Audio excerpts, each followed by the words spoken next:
Monica, you are talent development and learning specialist. You come a long way from facilitator through trainer to development program designer.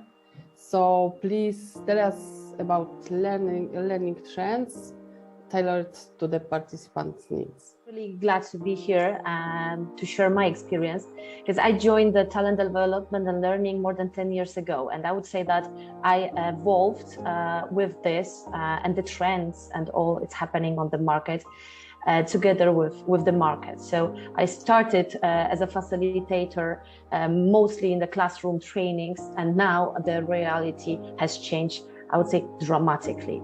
So I would say that maybe it's nothing spectacular, and we all know that nowadays e-learning has become a synonym in teaching for different concepts. Or this, in terms of so that be used into the term and teaching.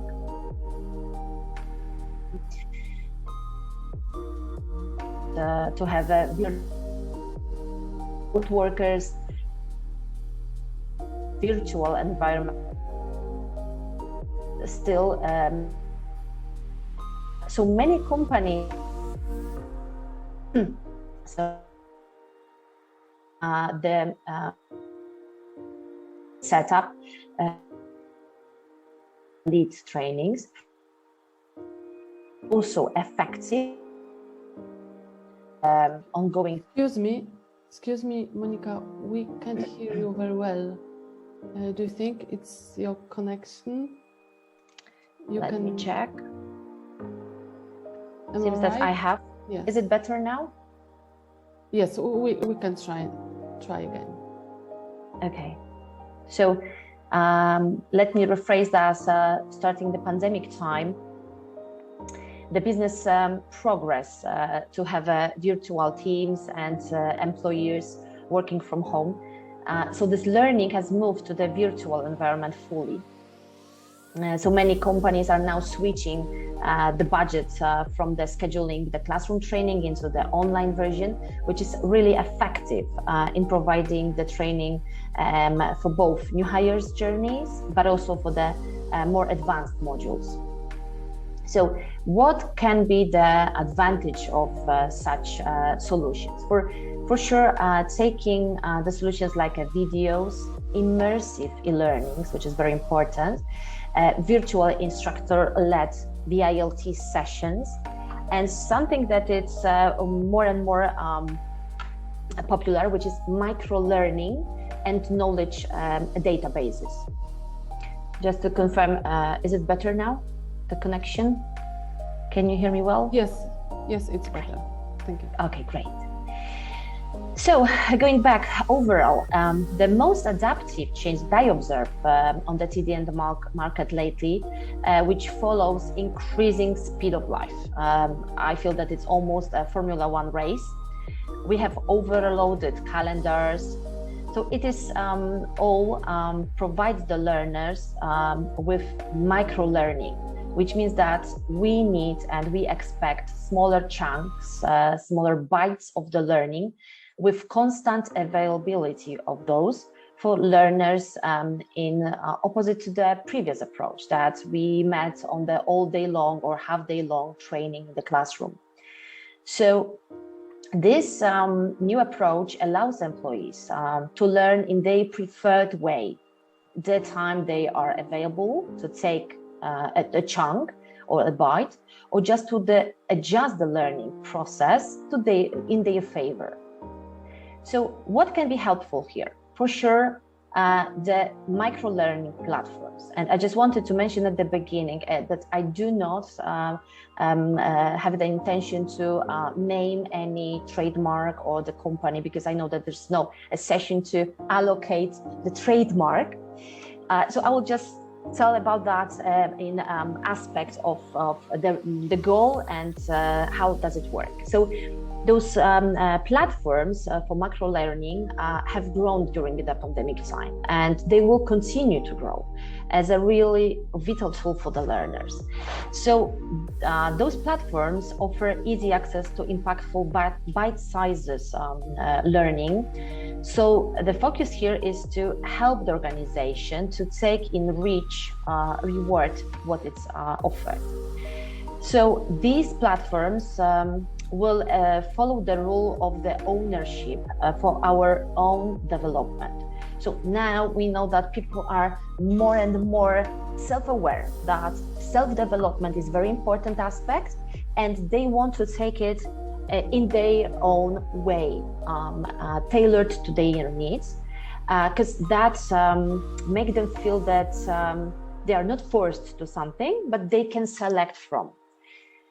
But indeed, on the other hand, it is slightly different in terms of the business technical solutions, technical learning items, because that should be somehow built in the pathways, the boxes that help the learner to select, to find the best in class and tailored to the business needs items.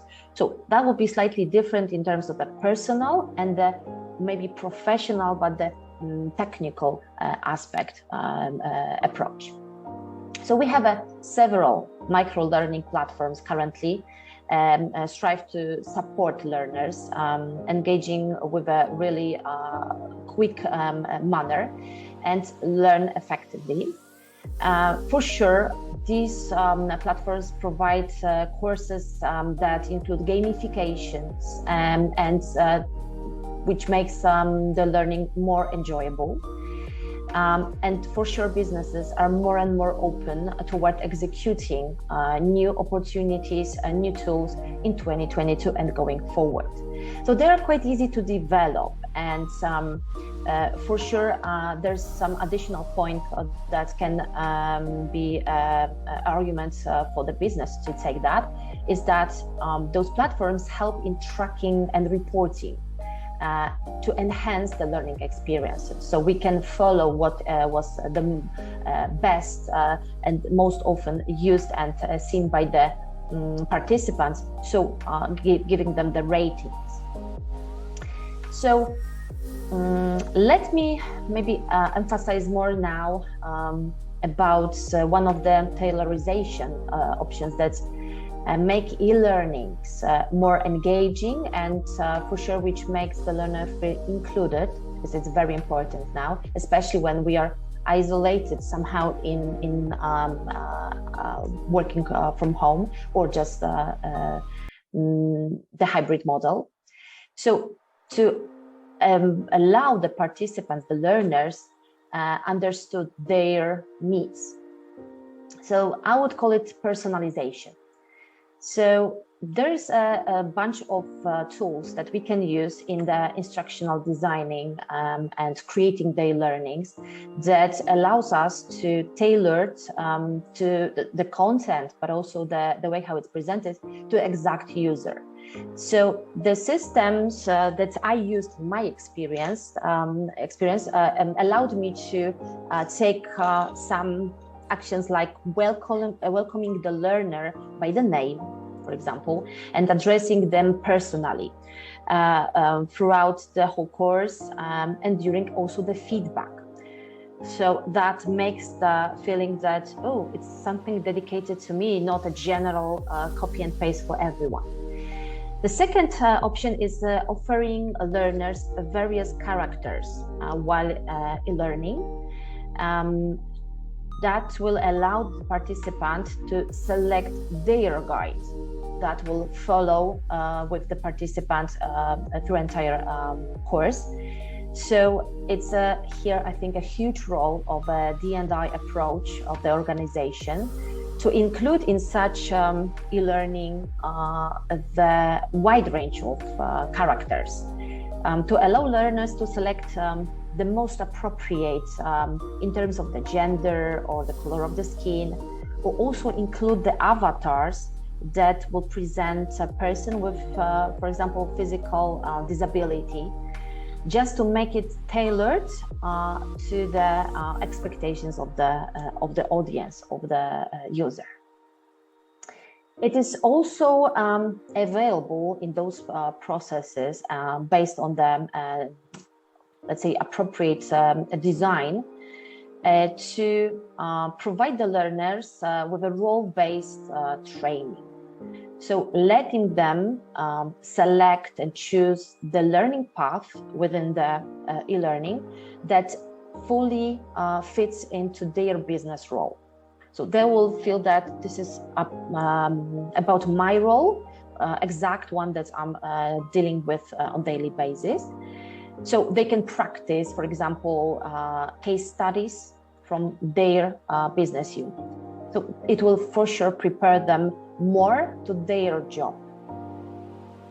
So this is something about the personalization. The second thing that I want to mention and highlight here is the term mobile-first learning. So that approach is purely connected, from my perspective, with the term lifelong learning. I think we are more and more aware that we learn things each day, sometimes even few times a day. So it really requires us to have an easy, unlimited access to the learning tools in a very handy, easy way. And for sure, mobile phones and tablets are the best tool to have such a access. So user may use their mobile phones now for different purposes, for sure, shopping or groceries, but also paying the bills. So it's like an extension of the hand. So anytime we want to jump into some development solution, we can take it easygoing via that document solution or the device. One of my colleagues used to learn things while taking a long bath in the evening. So I think that was the time appropriate for her, and the mobile access from different platforms and solutions allowed her to do that.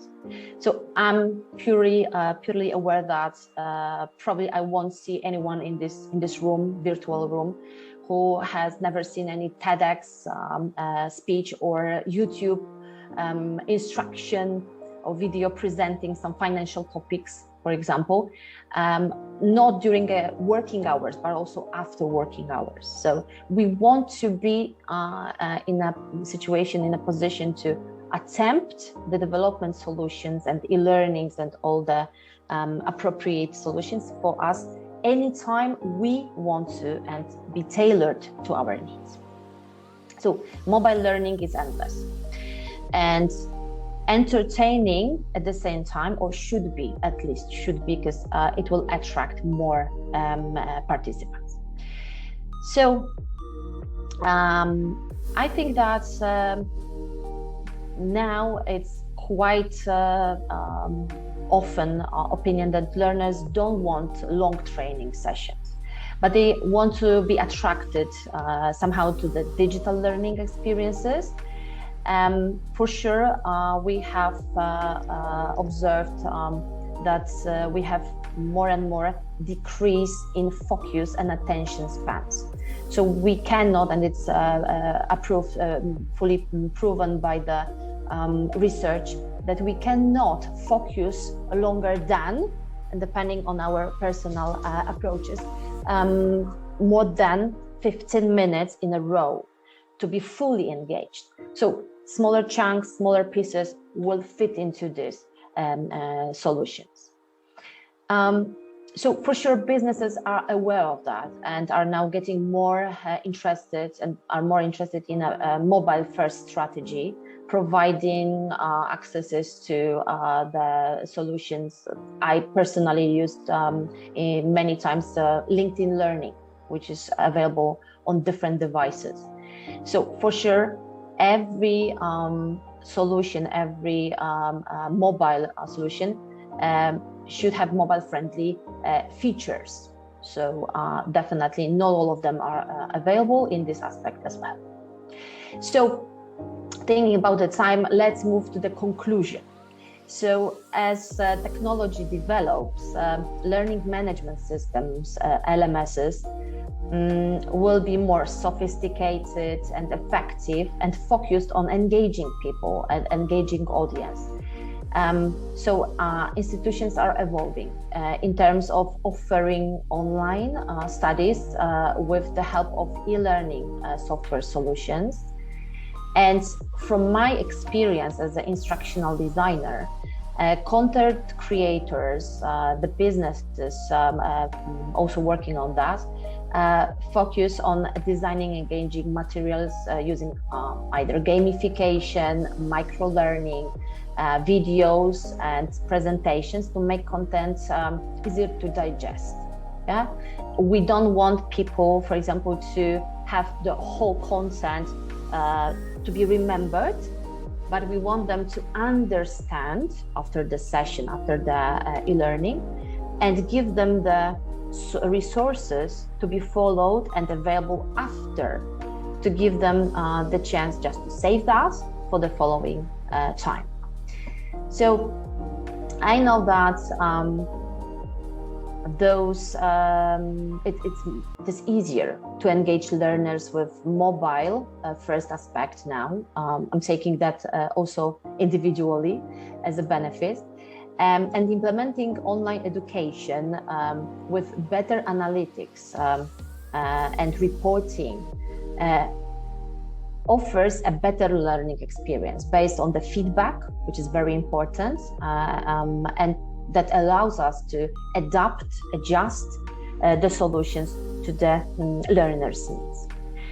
So for sure, we know that online learning is evolving quickly, and following e-learning trends is more and more necessary, even, I would say, even more than before.